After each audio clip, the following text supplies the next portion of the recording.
All right, welcome. Today we're going to talk about something fascinating. What happens to our most valuable and, let's be honest, most volatile asset during a market crash?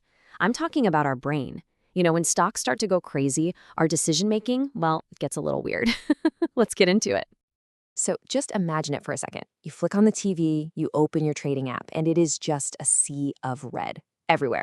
Tickers are dropping like a rock, headlines are screaming meltdown, and you get that sinking feeling right in the pit of your stomach. That feeling that tells you something really bad is happening to your money. It's like it's like a financial hurricane making landfall.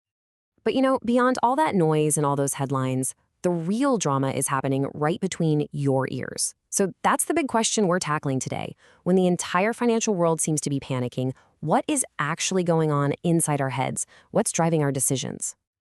Okay, so to start to unpack all this, let's rewind the clock just a little bit back to that sudden, really shocking market crash in early 2020.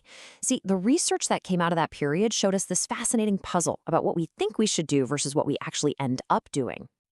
I mean, you remember it, right? As the COVID-19 pandemic basically shut down the entire world, this huge wave of pessimism just washed over investors. There was a real-time study from Yale that found people's hopes for the economy just completely cratered.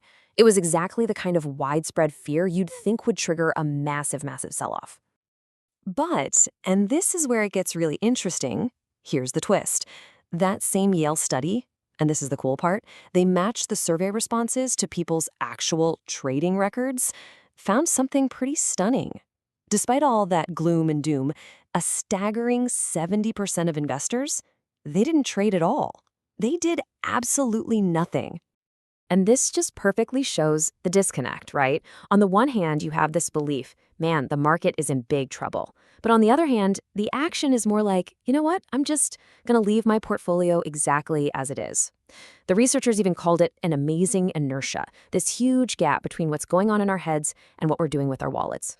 So, okay, sometimes we're just frozen. We do nothing.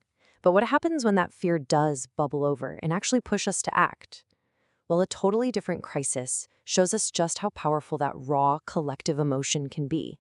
So, a study out of the University of Miami looked at what happened in the markets the week after the 9/11 attacks.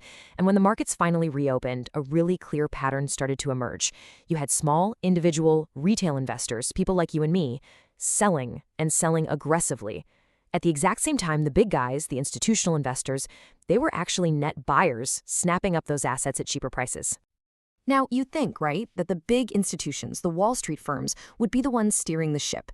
But the study found the exact opposite. And I'm quoting here, prices fell substantially because of smaller investor panic. Basically, the sheer volume of emotional selling from everyday investors was so powerful that it literally dragged the entire market down, completely overwhelming anything the big, supposedly sophisticated traders were trying to do. It's just a crazy reminder that collective fear is a massive force in finance.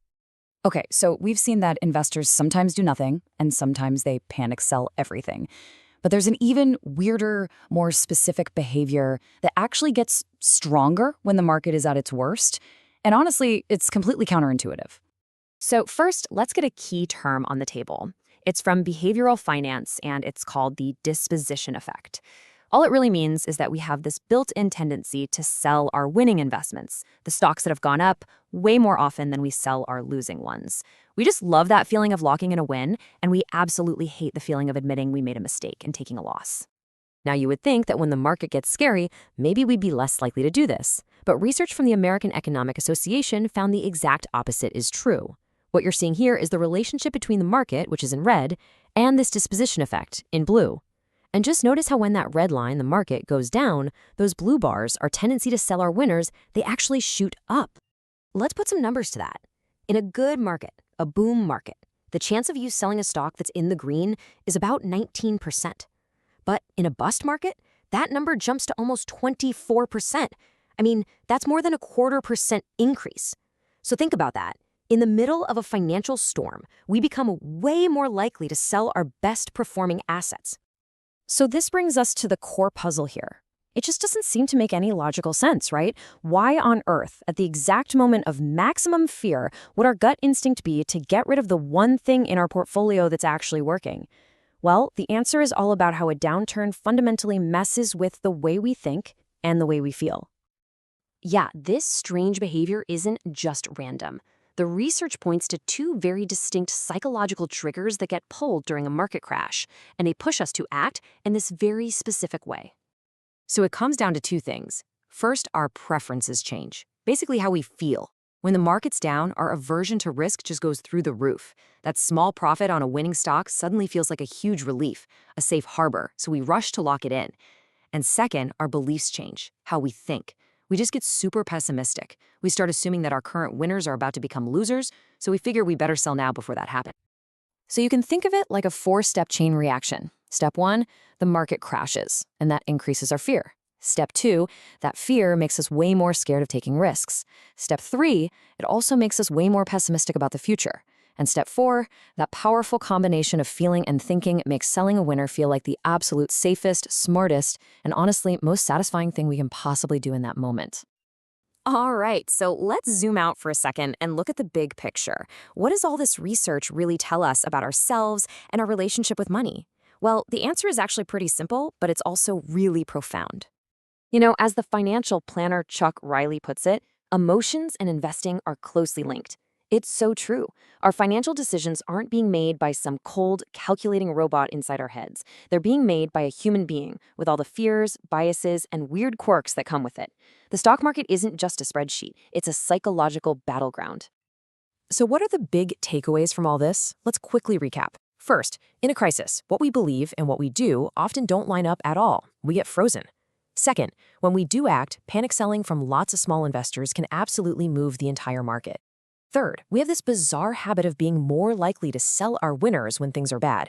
And finally, we know why. It's driven by that 1-2 punch of being more scared of risk and more pessimistic about the future. And that leaves us with one final thought to chew on. Understanding these hidden psychological forces is really the first step. Because when the headlines are screaming and fear is thick in the air, it's worth asking yourself a simple question. Who's really in charge of your money right now? Is it your rational mind? Or is it the ancient emotional wiring deep inside your brain?